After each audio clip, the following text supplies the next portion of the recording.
Hey, what's up, guys? So I just wanted to give you a quick little update on this vest. Today's the first day I put all 50 pounds on, and obviously it's a little wet out here, but no excuses for getting the job done. You set the time to do something and you have to do it no matter what the conditions are. And before I get into that, I just want to say the vest is intense, about 50 pounds. The sucky thing is that the Velcro didn't hold up, so I have my kids' jump rope rigged up and tied into the D-rings to keep it tight, but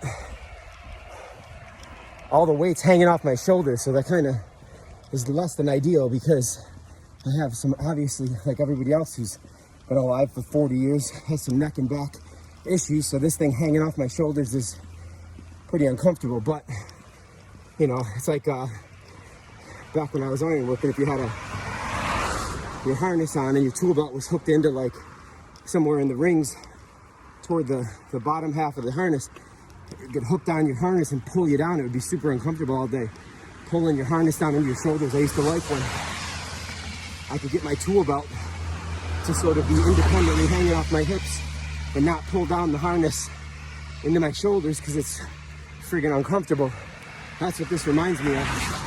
And when I had the Velcro that was working, I could cinch it real tight around my waist and it would sort of take the pressure off my shoulders and it would be very comfortable, even though a little hard to breathe, like a corset cinched really tight around my midsection. But you know, on that other point about going out here in the rain, putting the 50 pounds on and just making shit happen.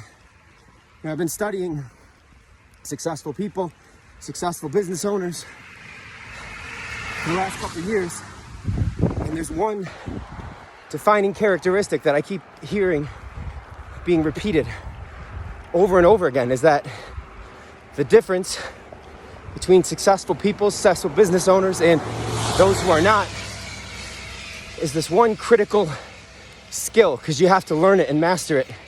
It's not innate in anyone. And that's doing shit you don't feel like doing because you know you have to get it done. It's that simple. If you know you have to get it done, or you set yourself for the day that you're going to get these, 5 things done, you just have to do it when the time comes to do it. And that's sort of what I've been pushing myself to do, is to break my old bad habits and start incorporating some better habits so I can become the most successful entrepreneur and person as possible. Be the best version of myself. That's all I can aspire to be.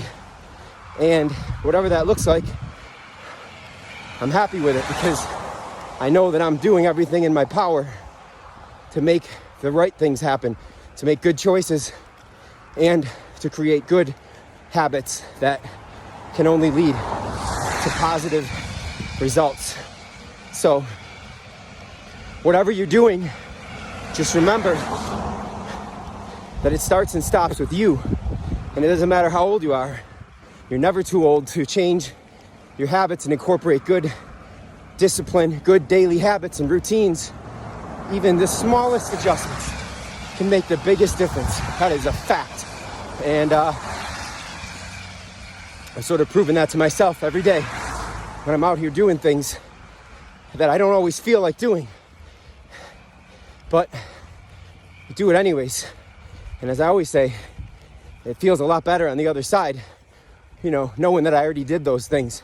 If I do want to sit down with my kids and watch a movie, I don't have to feel guilty sitting on the couch knowing that I should have or I could have or I would have done this or that. But I didn't do it because that creates other kinds of stress and other kinds of guilt. And, you can avoid all that. And that's what I'm trying to do. I don't need any of that stuff in my life any more than what will come about from being alive in general. So better to not add to it. Better to make the changes. And there's no time like the present. So get after it. Take care, guys.